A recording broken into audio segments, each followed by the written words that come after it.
Welcome to The Heart of the Matter, an Our Place podcast, where we look at the issues surrounding homelessness, addiction, and mental health on the streets of Greater Victoria.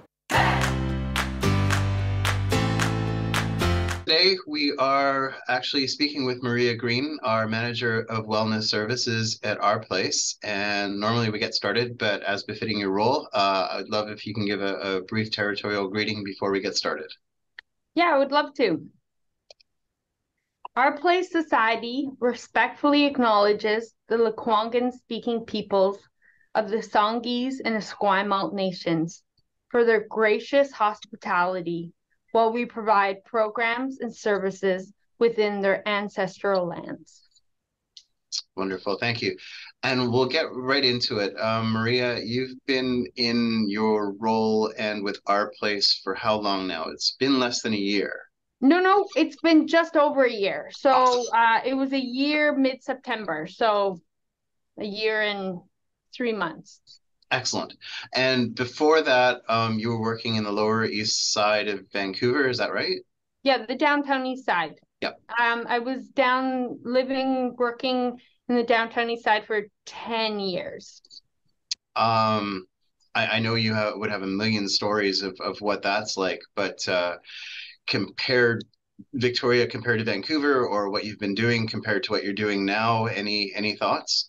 Yeah, I get this question a lot.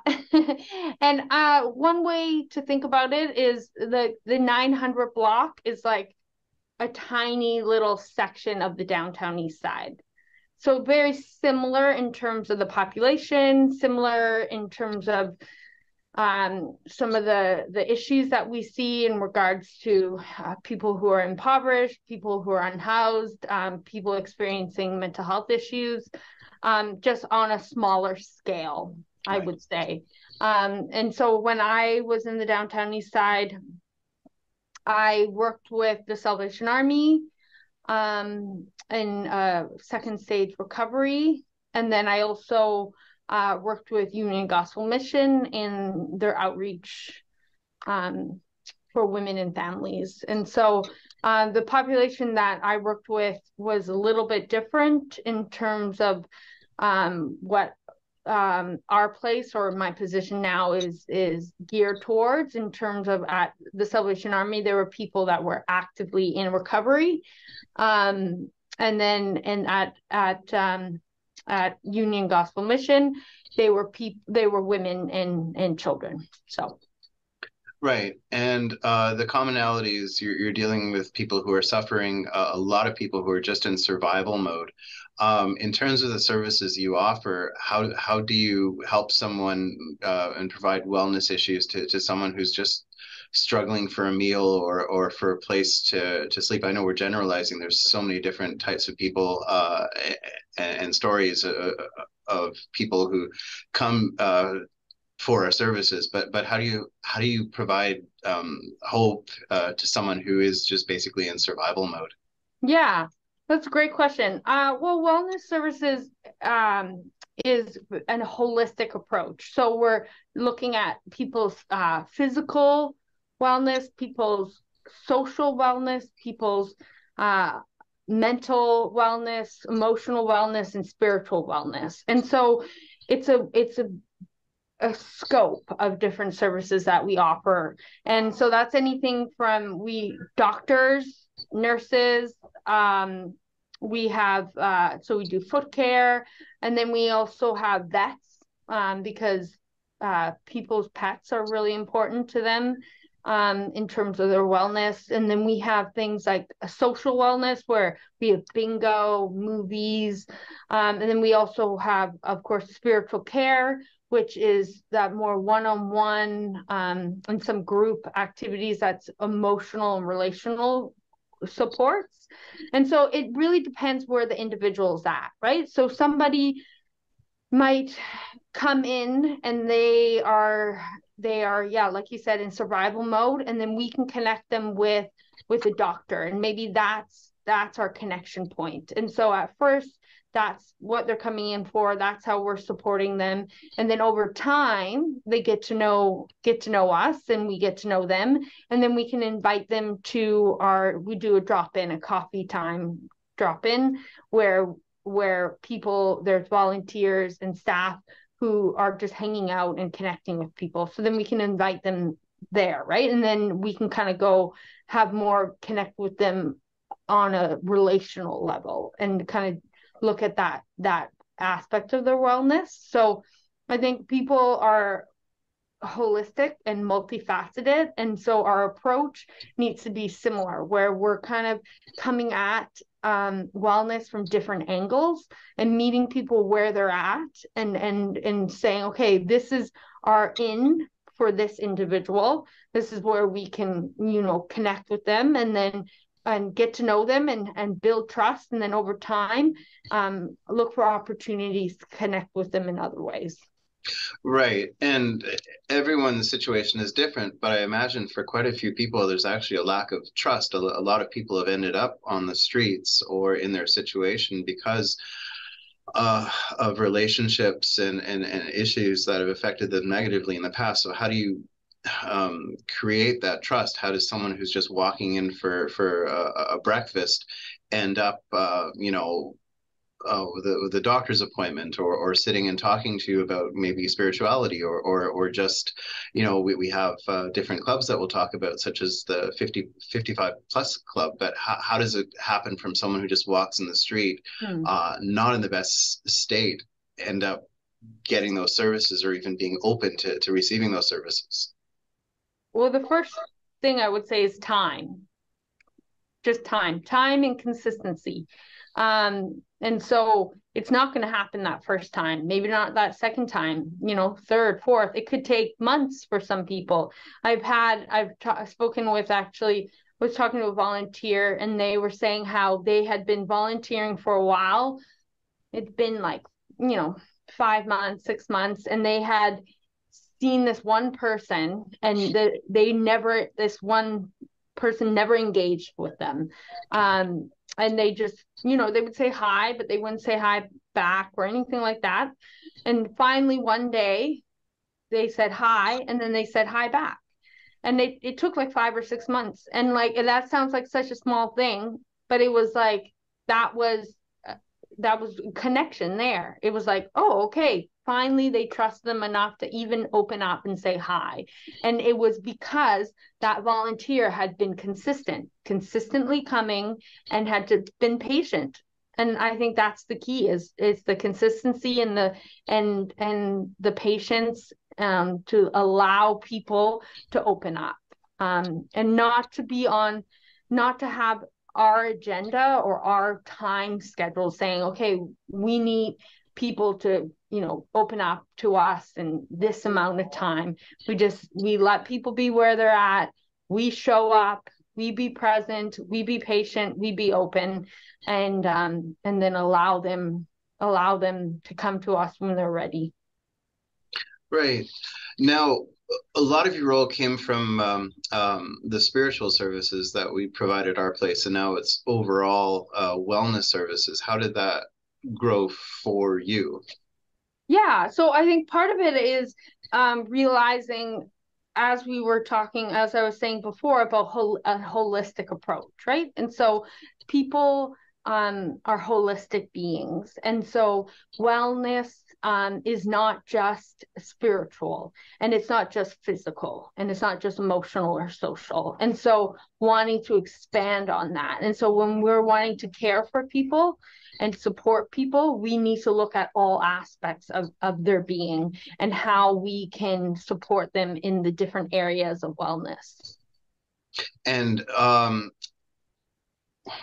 how do you find there are people coming to you for spiritual services? Is that common at our place? And so many different backgrounds. How do you accommodate different beliefs, different religious sectors, different groups? How are you able to make that happen? Yeah, people do. I wouldn't say they necessarily always know they're coming to us for spiritual support. They're coming to us maybe for relational support, and then naturally, organically, that conversation might turn spiritual. And we have a number of volunteers that are from different faiths, and different backgrounds. And so then we're able to support people. We had a family member who is Buddhist, and we have a volunteer who is Buddhist. And so we were able to, pair them up as a support. We've also had people come in to do different services. And so for Ramadan, we had somebody come in and do a service. And then that was same with Passover. We had a volunteer come in. And so we use the community for those supports. And a lot of it is, I'd say the majority of individuals that we're supporting at our place don't necessarily have a specific religious orientation. And they would probably describe themselves as more spiritual, if anything, if they even describe themselves as spiritual. And so it's really not that difficult to be able to connect with someone when it's more about an understanding of something greater than all of us, and something that unites all of us. And because it's not so specific to any one religious beliefs. Generally, it's just this understanding. A lot of the family members that we support, they just believe that there's something out there, and that there's and so we're able to connect with them on that. Can you talk about maybe somebody who's gone through that process of maybe coming in, heads down, and then over time opened up, and then maybe did have some sort of positive experience at our place, and was able to put a sense of belonging and maybe even spiritual support, and find new paths? Yeah, I think I have a number of different individuals that come to mind. One person in particular, he had kind of been coming to our place on and off for years. And I was able to connect with him. I think he was just in the drop-in. And I just one day was in the drop-in and said hi, and we were able to sit down and connect. And then over time, like I said, building that trust, I would continue to have conversations with him. And at first he was a little bit closed off and more reluctant to share, and then he would open up more and more as the time went on. And then I was able to connect him with some of our one of our group supports that we have, intensive journaling, which is a group and self-reflection sort of time that we have weekly here that a volunteer puts on. So I was able to connect him with that, and he has gone so much out of that group, and has been faithfully coming to that group, and it has made a sense of connection with the other people that come to that group. And even at one point, the volunteer wasn't able to make 1 week, and this individual, the volunteer asked this individual to lead the group for that week. And so it definitely was like he had been coming here, hadn't made a connection yet with any of the staff here. And then just over time, I was able to connect with him. And then I was able to connect him with a group, which is also really important, right? Because we want our family members to be connected with community, and not to be reliant on one individual staff person, for instance. And so that's one person I can think of. And another person actually I ran into this week, and I just said, like, how are you doing? And he was okay, but he said, I'm just trying to hold on to hope. And I said, how do you hold on to hope? And he said, by coming here, and connecting with people, like he was said, like you, and connecting with other family members. And he's a regular we do a drop-in on Thursdays, like a coffee kind of drop-in. And he's a regular there. He loves coming to that. And he said that gives me hope. That gives me a sense of, okay, I belong somewhere, and there are people that care about me. That's great, but I guess that leads to a question of why is this so important? Basically, a lot of people know our place because we provide basic necessities. We provide 1,200 meals a day, over 500 shelter beds. You look at Maslow's hierarchy of needs and so on. Why would the community care, and why would our donors, for example, care that we're providing wellness services, spiritual services? How does that affect our community overall? Yeah, well, it is a basic need to belong, to have a sense of hope, sense of belonging I would say, is a basic need. And you can think of, like, I'm sure we've all heard different stories of people in dire circumstances, whether it's, I'm thinking of like being in a concentration camp, people going through illnesses. When they don't have hope, they don't survive. And so that's the same for the people that we support. If they don't have hope, they don't survive. And wellness services is a way that we can actually provide them hope, like the examples I give, because it's about connecting with them on that human to human level, and saying that, like, you belong here, and that we want you here, and we care about you. And meals, of course, can be a part of that. Providing shelter can be a part of that. I think wellness services kind of does that next step. And that our focus really is about connection with people. And hope is critical, vital to people's survival, and not just survival, to people's flourishing and healing. Because without hope, what's the point? Why keep going? And and so wellness services provides that opportunity for people to, I would say, grow in hope too, and kind of, because I see it as kind of that, having that garden metaphor, or that, like growth metaphor, and it really is about over time cultivating hope, hope and belonging. Understood. You've been with us for over a year. And in terms of continuing to grow wellness services, what's in store for the next few years? How do you continue to grow what a lot of what you've created? Yeah, so it's key. It's with that consistency, right? That consistency, as I talked about at the beginning, keep doing that, keep showing up. And we've seen, like with our 55 plus club, which is a part of wellness services, we've seen, a dramatic increase of participants because of that consistency.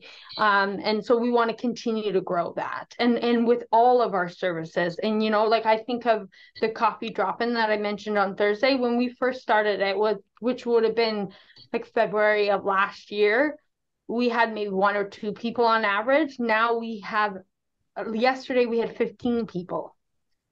And so but that only comes with time, and consistency. And so that's how we're going to grow our services and reach more people, is just keep doing what we're doing, and being faithful in that, and being that consistent presence. And then we will, and it's a continuously evolving services, because we want to hear from family members. What do you want? I'm guessing also allow them to lead as well, to become ambassadors, to become those people who can lead the different areas and create that's part of community. Yeah, absolutely. I have a family member who is going to be starting a sharing circle next week. And so, yeah, that's a perfect example of somebody who is going to take the lead.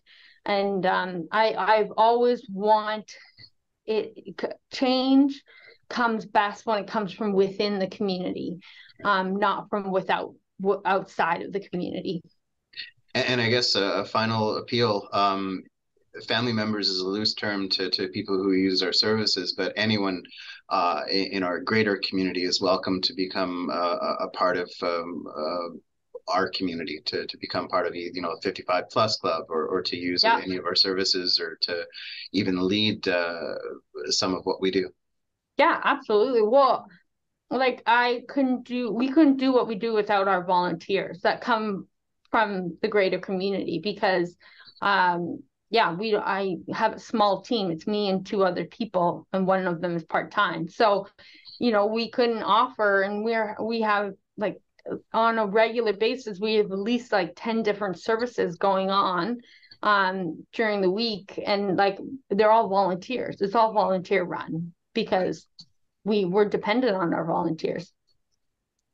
I think that gives us a really good understanding of all the wellness services, the importance of them, how to create the sense of vitality, community, belonging. So thank you so much, Maria, for leading that. Yeah, it's my pleasure. You've been listening to the Heart of the Matter podcast. For more information about Our Place and the vital programs and services provided to the Greater Victoria community, please go to www.ourplacesociety.com. Our Place is a registered BC charity. You can donate by visiting the website or by calling 250-940-5060. Help us to bring hope and belonging to those in need.